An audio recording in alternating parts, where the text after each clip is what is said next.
देखिए, बहुत सारे लोग बोलते हैं कि हाथी अपना भोजन 50% पचाते हैं। ऐसा नहीं होता। हाथी के दांत जो होते हैं ना, वो होते हैं टोटल 26, जिसमें से 2 दांत जो कि इंसाइजेस होते हैं, बाहर निकले होते हैं, जिन्हें कि आप टस्क समझते हैं।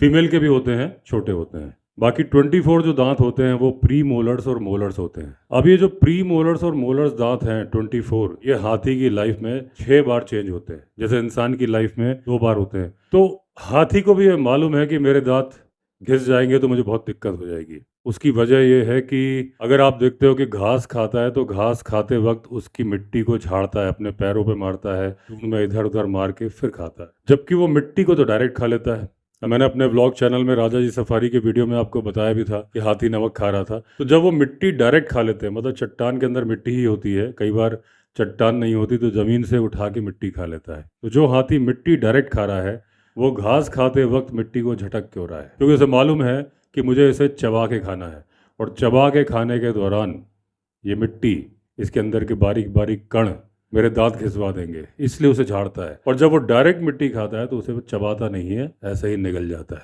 हमारे दांत मसूड़ों के अंदर से निकलते हैं।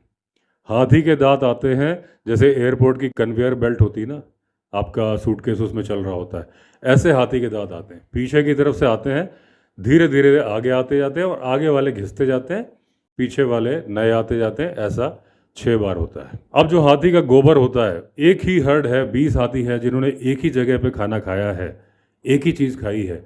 आपको अलग अलग गोबर में अलग अलग तरह से पचा हुआ भोजन मिलेगा। किसी हाथी का भोजन 50% पचा होगा, पूरा तो पचता है नहीं, क्योंकि ये जुगाली करने वाले जानवर नहीं है, रूमिनेंट्स नहीं है, हाइंड गट डाइजेस्टर्स है, यानी कि इनका खाना पूरी तरह से नहीं पचता।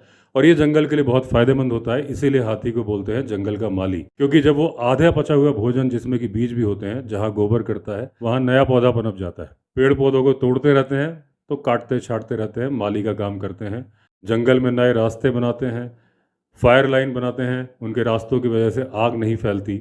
नए गड्ढे खोदते हैं, दूसरे जानवरों को भी उससे पानी मिलता है। वाटर बॉडीज बनाते हैं, जहाँ ये लेट जाते हैं वहाँ बाद में पानी भर जाता है, नई लाइफ पनपती है। बगुलों के पैर से चिपक के दूसरे तालाबों और नदियों से मछली के अंडे यहाँ आ जाते हैं और वो यहाँ पनप जाते हैं। तो इस तरह से अगर हाथी के मल को आप देखेंगे तो जिन हाथियों के दांत ज़्यादा घिस चुके हैं उनका भोजन कम पचा हुआ मिलेगा। उनके गोबर के अंदर, उनकी लीद के अंदर आपको पॉकेट्स में पत्तियां मिल जाएंगी। और हाथी के गोबर की परिधि अगर आप नापेंगे तो उससे आप हाथी की उम्र का अंदाजा लगा सकते हैं। अगर वो 12 सेंटीमीटर से परिधि ऊपर है तो हाथी बड़ा है, 12 सेंटीमीटर तक है तो हाथी की उम्र होगी करीब 15-16 साल, 10 सेंटीमीटर है या उससे कम है तो फिर वो हाथी का बच्चा है।